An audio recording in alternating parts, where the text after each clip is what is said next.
सुसना रेसिपीमध्ये आपले खूप खूप स्वागत आहे। आज आपण साबुदाण्याची खिचडी ती पण खूप मोकळी कशी बनवायची ते बघणार आहोत। मी 1 वाटी साबुदाणा घेतलेला आहे आणि 1 बटाटा हा उकडून शिलून काप करून घेतलेले आहे। हा मोठा होता।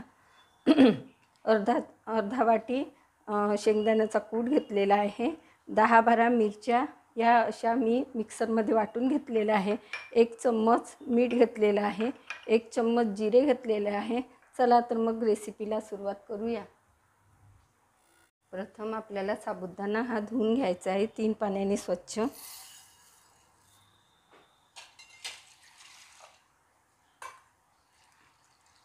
अशा प्रकारे छान घासून धुवायचा आहे।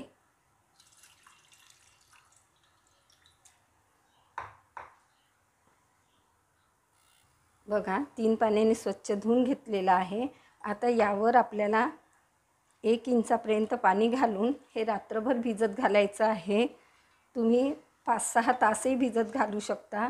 मी हे रात्रभर भिजत घालत आहे। चला तर मग बघूया साबुदाणा भिजला काय। बघा साबुदाणा किती छान भिजलेला आहे आणि बघा किती मस्त असा नरम भिजलेला आहे। जेवढा जास्त वेळ साबुदाणा भिजला की हा अशा प्रकारे भिजतो। चला तर मग खिचडी बनवण्याच्या प्रोसेसकडे वळूया। कढईत मी 1 चम्मच तेल गरम करून घेतलेलं आहे। तुम्ही या जागेवर तूपही वापरू शकता। 1 चम्मच जिरे घालायचे। जिरे तडतडल्यानंतर हे मिरच्या वाटून घेतलेल्या या घालायच्या आणि हे छान परतून घ्यायचं।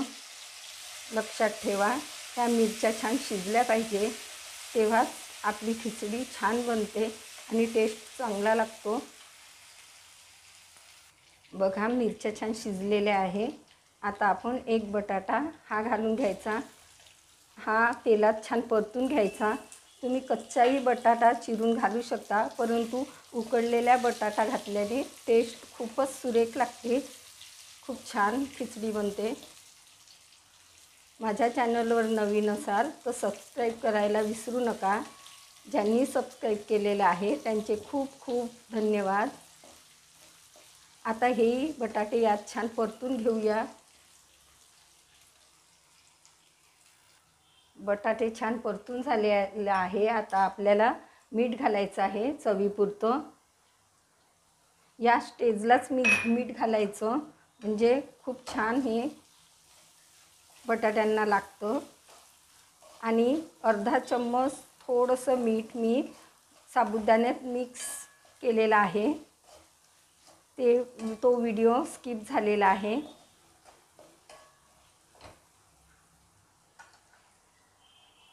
आता या स्टेजला आपल्याला हा साबुदाणा घालायचा आहे आणि हा छान परतून घ्यायचा आहे। लक्षात ठेवा थोडंसं मीठ मी यातही घातलेलं होतं। हे भिजल्यानंतर अंदाज घेऊनच मीठ घालायचं।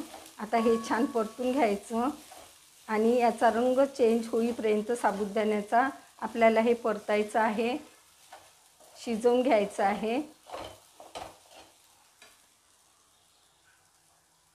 बघा साबुदाण्याचा कलर चेंज झालेला आहे। आता यावेळेला आपल्याला हे भाजलेले शेंगदाण्याचा कूट आहे हा आताच घालायचा, तेलात घालायचा नाही। अशा प्रकारे तुम्ही खिचडी बनवून बघा, खूपच सुरेख बनते ही आणि छान मोकळी। आता हे मिक्स करून घेऊया आणि 1-2 मिनिटापर्यंत अजून याला झाकून शिजवूया। खूपच सुरेख बनते। बघा एक दाणा असा वेगळा।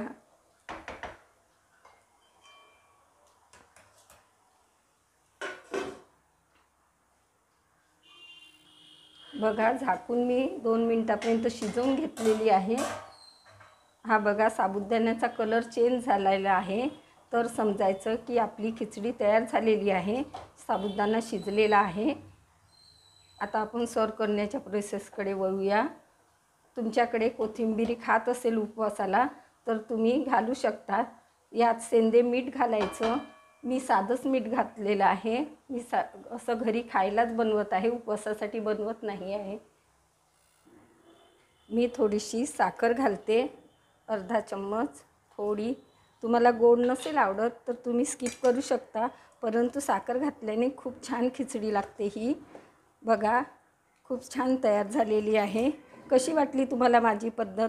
नक्की ट्राय करा आणि कमेंट्स करून कळवा मला. माझी रेसिपी आवडली असेल तर माझ्या चॅनलला सबस्क्राईब करा, व्हिडिओला लाईक करा, आपल्या मित्राशी शेअर करा.